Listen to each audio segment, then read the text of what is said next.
The twin suns of Diraxa Prime hung low in the sky, casting golden light across the dusty market streets.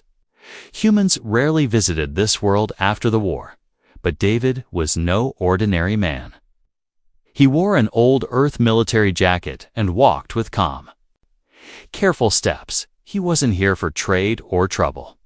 Just looking for spare parts for his old ship. Stalls buzzed with alien voices.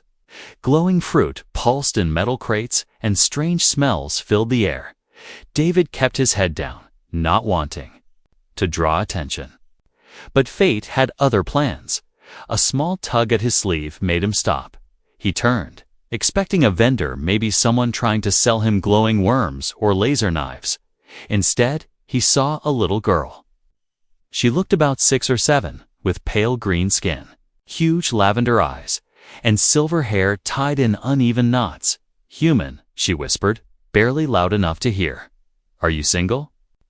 David blinked, thinking he misheard. "What?" he asked, crouching to her level. "My mom is really kind," she said quickly, eyes shining with hope. "You have to marry her."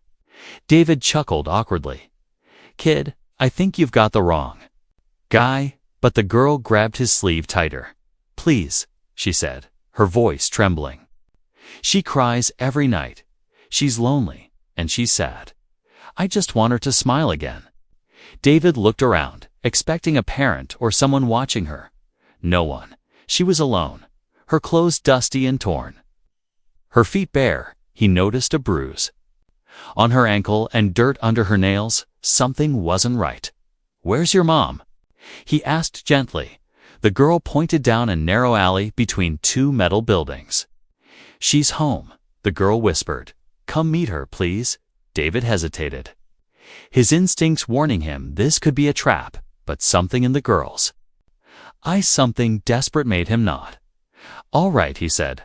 "I'll come, but only to make sure you're safe, understand?" She smiled for the first time, grabbed his hand, and led him quickly through the maze of back alleys. The market sounds faded behind them as the path twisted and darkened. Soon they reached a rusted door hidden behind broken crates. "She's inside," the girl said, pushing it open with effort.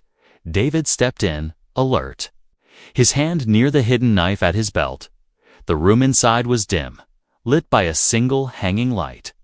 A woman stood at the back, tall and striking, her skin pale like moonlight, her long silver hair tangled yet regal. She was wearing old robes, once fine, now patched and worn. She turned sharply when she saw David, her eyes glowing faintly. Her hand reached behind her back. "Stay back," she hissed. "Who sent you?" "No one." David raised his hand slowly. "Your daughter brought me here. I thought she needed help." The child ran to her mother and held her hand. "Mama, he's a human. He's nice. He didn't hurt me." The woman's eyes didn't soften. "Humans don't just walk into people's homes out of kindness," she said, voice cold. David didn't argue. He just glanced around. The room was nearly empty. Just 2 sleeping mats, a broken heater, and an old cooking pot.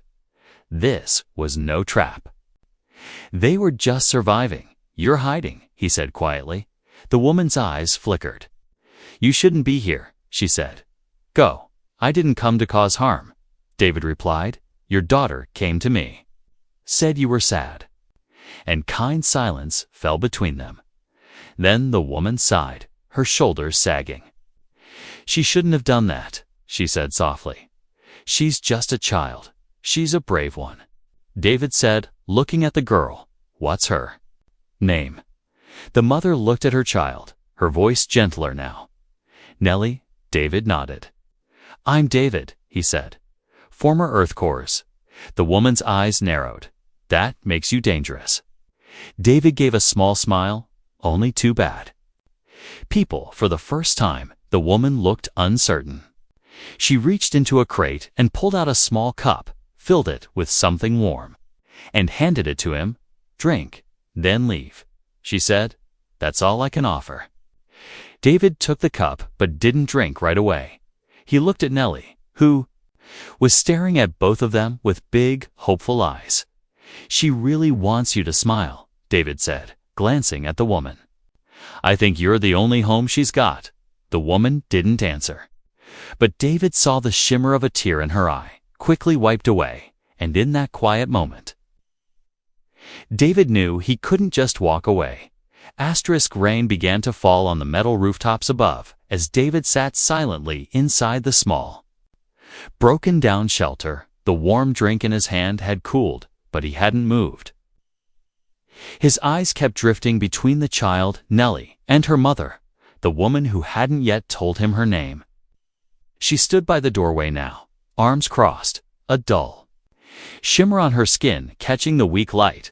Her long silver hair was damp at the edges, her robe still hiding the sharp shape of a blade beneath. Though her shoulders were tired, her eyes remained sharp, always watching David, as if she didn't believe for a second he was truly safe. "You shouldn't be here," she said again. Voice quieter this time, almost tired. "If they know you've seen us, they'll come."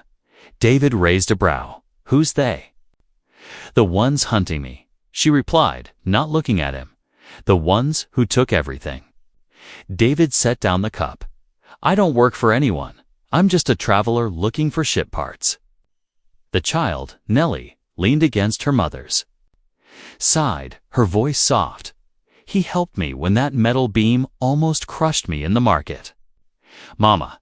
The woman's eyes flicked to him, and something changed. It wasn't trust. Not yet, but her posture loosened, just a little. "You saved her," she said quietly, almost like she didn't want to believe it. "Why?" David shrugged. "Because she's a kid." The woman walked over to a small trunk near the wall and pulled out a faded cloth, using it to dry Nellie's hair. "My name is Thura," she said at last, her back to him. "We've been hiding for over 2 years. From what?" David asked, leaning forward slightly. Thura didn't answer right away. Instead, she knelt beside her daughter, whispered something in her ear, and sent her to the next room. Nellie obeyed, but not before glancing at David with big, curious eyes. Once the girl was gone, Thura sat across from him on the cold floor. "I was taken during the purge," she said flatly. "My planet was bombed. My people scattered. The collectors marked us." David's jaw tightened. "I've heard of them." She turned her head slightly and pulled back her silver hair, revealing a jagged scar behind her ear-thin, purple, glowing faintly. "That's the mark," she said. "It means I was owned." David stared at the mark, feeling something twist inside him. "I escaped during a riot," Thura continued. "Took Nellie and ran." But they never stopped looking. David sat in silence, trying to process what he'd just heard. This wasn't just a woman in hiding. She was a living target, and that mark on her skin meant she'd never be free. "And now," she said bitterly, "my daughter thinks the answer to our pain is marrying a human stranger." David looked at her seriously. "She's not wrong to want you safe, to want you happy." Thura laughed, but there was no joy in it. "Safe?" she said. "You think anyone marked like me is ever safe? Even death follows us carefully." At that moment, Nellie returned, clutching a small Lasky pendant in her hands. "Mama, I heard a ship outside," she whispered, her voice shaking. "It's not the usual one." David stood up quickly, walking to the small window and peeking out. A black, sleek ship was landing in the far alley, its emblem burned red even in the rain. His heart sank. "I've seen that symbol before," he said grimly. "Collectors." Thura's skin turned pale, and her hands began to tremble. "They found us," she whispered, clutching Nellie close. "We have to run." David nodded, already scanning the room for exits. "Pack what you need," he said firmly. "I'll handle the front if they knock. Go through the back when I say. You'd risk your life for us?" she asked, eyes wide. David gave a dry smile. "Your daughter already proposed for you." "I think that makes me responsible now." Despite the danger, Thura almost smiled, but it faded fast. They didn't have time. Footsteps echoed outside, heavy. Boots splashing through puddles. David drew a small pistol from under his coat, checked the charge, and stood by the door. "You stay with your daughter," he said to Thura. "Let me do what humans do best." "And what's that?" she asked. Voice tense. He stared at the door, his eyes cold. "We protect." The front door shuddered as a metal fist pounded against it. Outside, rain fell harder, turning the narrow street into a mess of puddles and steam. David held his breath, pistol ready, standing just to the side of the doorway. The knock came again. Harder this time, followed by a sharp, mechanical voice. "We know you're inside, Thura of Velron." The voice crackled. "Surrender now, and the child will be unharmed."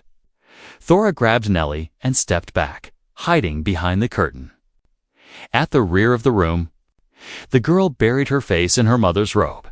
Trembling, David looked back once, nodded, and whispered, "When I shout, run to the alley. Don't wait for me," before Thura could protest. The front door exploded inward. Splinters flew across the room, and smoke poured in. Two tall figures stepped through the doorway, armored head to toe in black plates with glowing red visors. Collectors. David moved first, diving low and firing twice. The first shot hit the nearest collector's leg, making him stumble. The second shot missed, but it bought enough time. "Go," David shouted, firing again. Thura clutched her daughter and darted through the back. They vanished into the alley just as one collector raised a weapon. David threw himself sideways behind a broken table. Energy blasts scorched the wall where he'd been a second before. He rolled, fired again, and hit the power pack on one of their rifles, exploded in a shower of sparks. The second collector lunged forward, but David kicked his leg out from under him, grabbed a metal pipe from the floor, and smashed it into the helmet. Cracks spiderwebbed through the visor, and the figure collapsed, unconscious. David didn't wait. He ran after Thura and Nellie. Pushing through the back door into the rain-soaked alley, they were crouched behind a dumpster.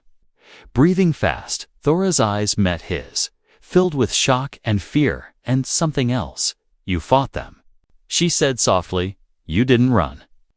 David knelt beside her, panting. "I said I'd protect you." Nellie reached out and touched a red smear on David's sleeve. "You're hurt," she whispered. David looked down, noticing the burn across his arm for the first time. He winced, but nodded. "I'll be fine, just a scratch." Thura's hand hovered near his, hesitant, unsure. "You're not like other humans," she said. David gave a tired smile.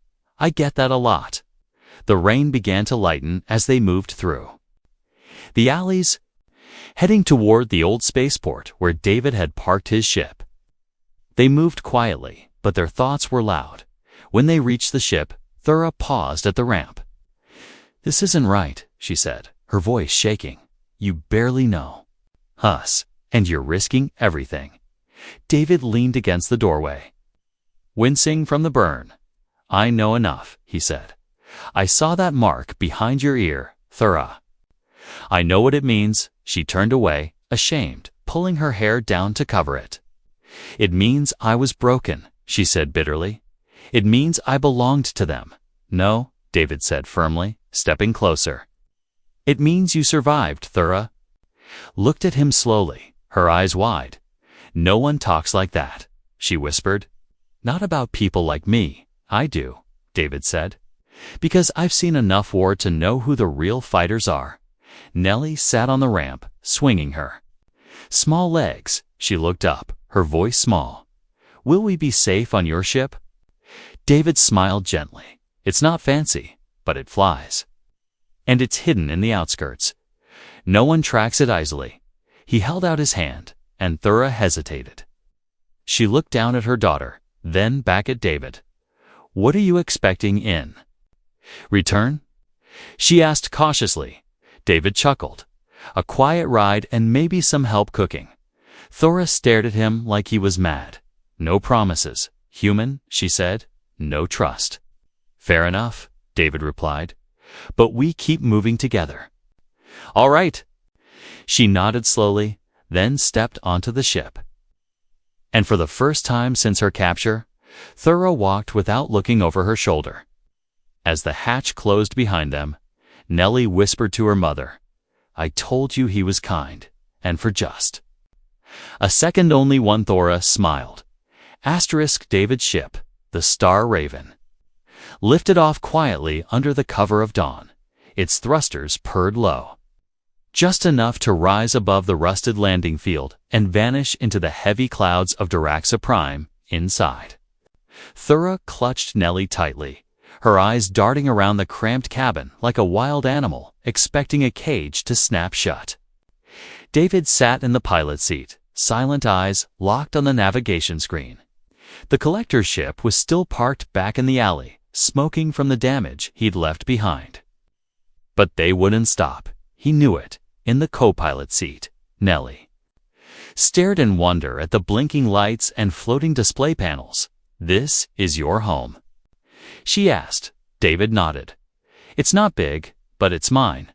Thura stood by the door, arms crossed, her voice hard. You know they'll come after us. They always do. They never forget. David didn't turn. Then let them come. This time, they'll find someone waiting. Thura stepped closer, her voice low and cold. You don't understand what they do to people like me. They don't just kill, they erase. If you help me, they'll erase you too. David glanced at her then, his eyes calm, steady. Then we stopped running. The ship jolted slightly as it broke orbit. Engines switching to deep space thrust. Soft chime rang out warning of a new scan signal approaching fast. Thura's body tensed. That's them. They've locked onto us already. David swore under his breath and adjusted the course. No way they tracked us this fast unless... He paused, scanning the back panel. You have a tracker on you. Thura's face went pale. She reached to the back of her neck, fingers brushing over the scar. They said it was deactivated. She whispered, they lied. David opened a small drawer and pulled out a medical scanner. Sit, he said, voice firm. We're getting that thing out now. Thura hesitated.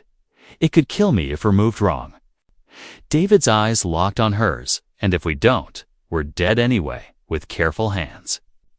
David scanned her neck, the scanner beep showing a pulsing node just under the skin. He winced. It's deep, but not unreachable. He pulled out a surgical kit and turned to her. This is gonna hurt. Thura sat still, eyes closed as David began. The ship shook slightly as a signal ping echoed through the hull. Nellie watched from the doorway, her tiny hands clutching her shirt tightly. Minutes felt like hours. But finally, David held up a small glowing chip. This was tracking you across the stars. He muttered, dropping it into a sealed case. Thura was sweating but alive. She opened her eyes, breath unsteady. Is it over? David gave a half smile. They'll lose the trail, but they'll keep searching. Suddenly, the ship's alarm screamed proximity alert. A collector scout ship had jumped in front of them, blocking the escape path. David grabbed the controls, muttering, they're fast? Too fast. Thura gripped the seat beside him. They never come alone.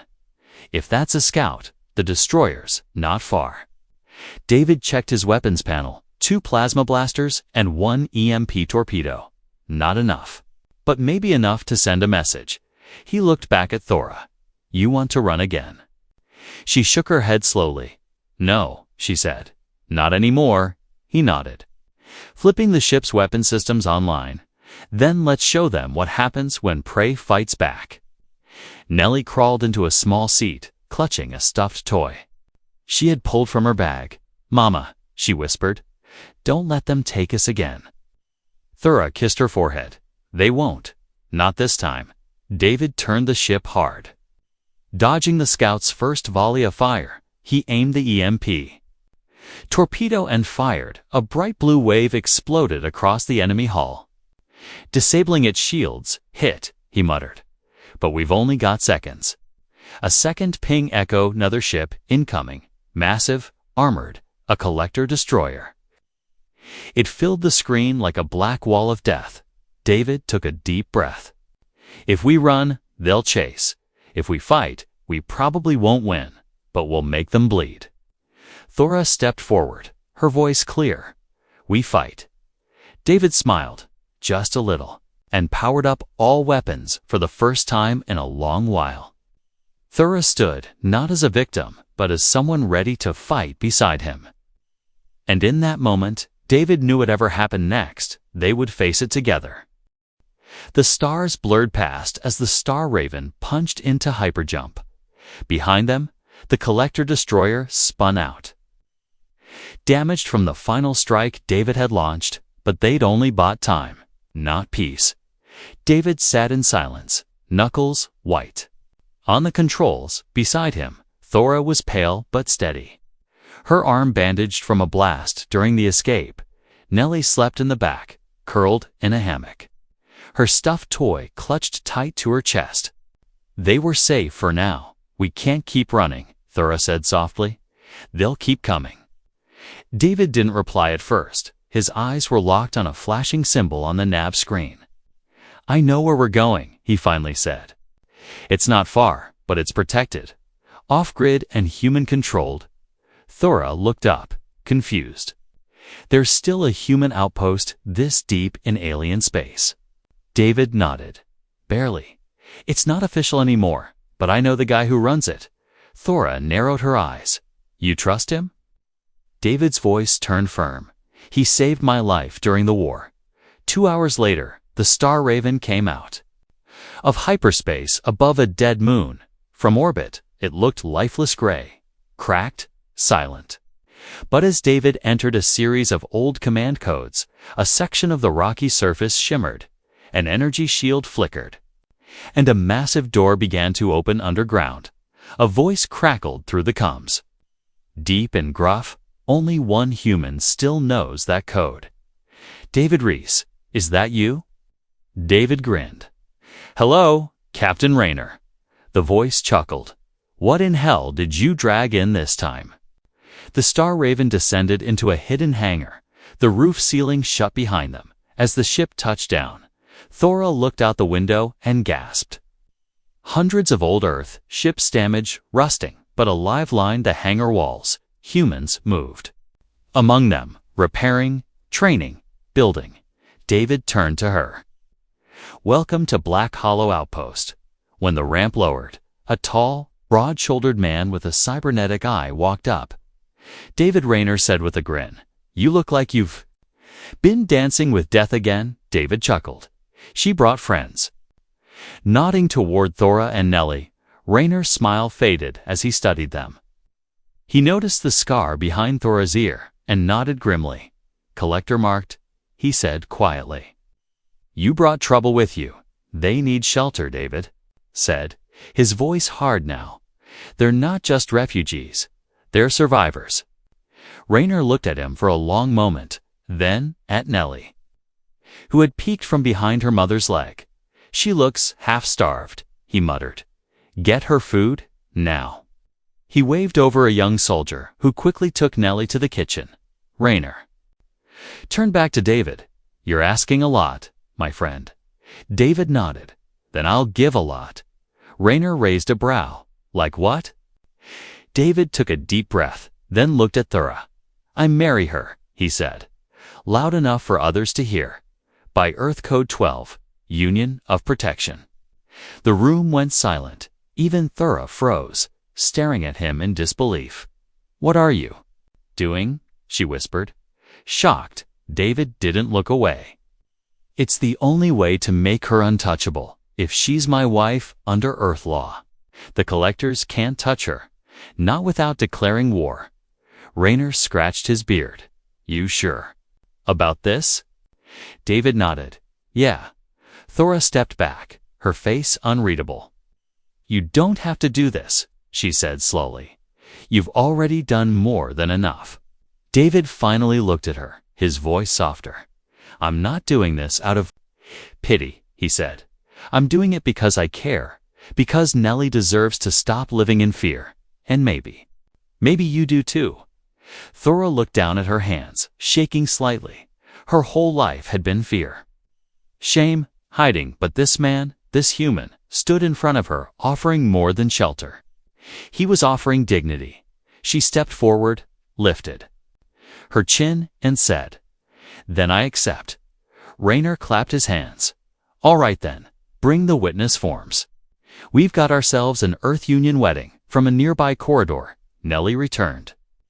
Holding a warm piece of bread, she saw the people gathering, the papers being signed, the small smile on her mother's face. "Is he really going to be my dad now?" she asked, mouth full. Thora knelt beside her and nodded slowly. "Yes, little one," she whispered. "He's ours now." And in that quiet, glowing hangar under old Earth flags and broken stars, a new family was born. Asterisk, the ceremony wasn't grand. There were no flowers, no music, no fancy clothes. Only two worn-down people standing beneath a faded Earth banner. Hands joined, eyes unsure. But to Thora, it felt heavier than any royal ritual she had known before the war. Captain Rayner stood in front of them, reading from a cracked digital pad. "Under Earth Code 12, Union of Protection, you stand together in oath," he said. "No contracts, no force, just choice." Witnessed by the crew of Black Hollow Outpost. David looked at Thora with steady eyes. He didn't smile, but he didn't waver either. Thora's hand trembled in his, but she didn't pull away. Nellie stood on the side, her face glowing with excitement. She wore a scarf someone had gifted her, blue and gold, too big for her, but she held it like a treasure. "Do you both accept this union?" Rayner asked. David nodded. "I do." Thora hesitated, just for a breath. Then said softly, "I do." The room clapped gently. Not loud, but real. Two guards handed David a small badge with a golden mark protector seal. He clipped it to his jacket, a quiet symbol of something larger than marriage. Afterward, Thora sat alone by a storage crate. Staring at her hands, she wasn't crying, but her face held a strange silence. David walked over, carrying 2 cups of warm tea. He handed one to her and sat beside her without saying a word. Finally, she spoke. "I've never belonged to anything without fear attached." David sipped the tea. "You don't belong to me, Thora. You walk beside me." That made her look at him, really look at him. "You mean it, don't you?" she asked. "You're not just doing this out of guilt." David shook his head. "I've lost people. I've run enough. I'm tired of watching good ones suffer." She took a slow breath, then looked away. "You don't even know the worst of me," she whispered. "What they made me do, what they took from me." David leaned forward, voice low but calm. "I don't care what they tried to turn you into. I see who you are now, and that's enough." Before she could respond, alarms echoed through the outpost. Red lights flashed. Voices called out. "Through comes." Rayner's voice boomed across the speaker. "Collector patrols just entered local space brace for possible contact." David stood up fast, his body already moving. He looked down at Thora. "Stay with Nellie. I'll check the shield line." But Thora stood too, eyes sharp again. "No," she said. "I'll come with you. If they see only humans guarding us, they'll think we're weak." David blinked, surprised. "You sure?" She nodded once. "This time, I stand in front too." Together. They reached the command deck where Rayner was scanning the sky. "3 collector scouts," he said. "Looks like they're sniffing for signals. Not full attack yet." David narrowed his eyes. "Then let's give them a reason to leave." Thora stepped beside him and activated the comms. "This is Thora of Velren," she said clearly. "I am bonded to Earth through Union law. Come near this outpost again, and you invite war." There was silence on the channel. Just static. Then, a cold voice replied, You may hide behind human shields, but you'll always be ours. Property runs deep, even with rings on your fingers." David leaned in, his voice calm but deadly. "Then come get her and see what happens." The signal cut out. The collectors didn't land. They hovered for 5 more minutes, then turned and vanished into deep space. Back in the common room, Nellie hugged her stuffed toy tight. When Thora returned, her daughter jumped into her arms. "You were brave, Mama," she said. "Did they go away?" Thora nodded, holding her close. "Yes, little one, they're gone for now." David watched from across the room, the golden badge on his jacket still glowing under the light. This wasn't just a union of protection anymore. It was turning into something deeper, something real. And in that moment, even surrounded by threats and shadows, there was peace, even if only for a little while.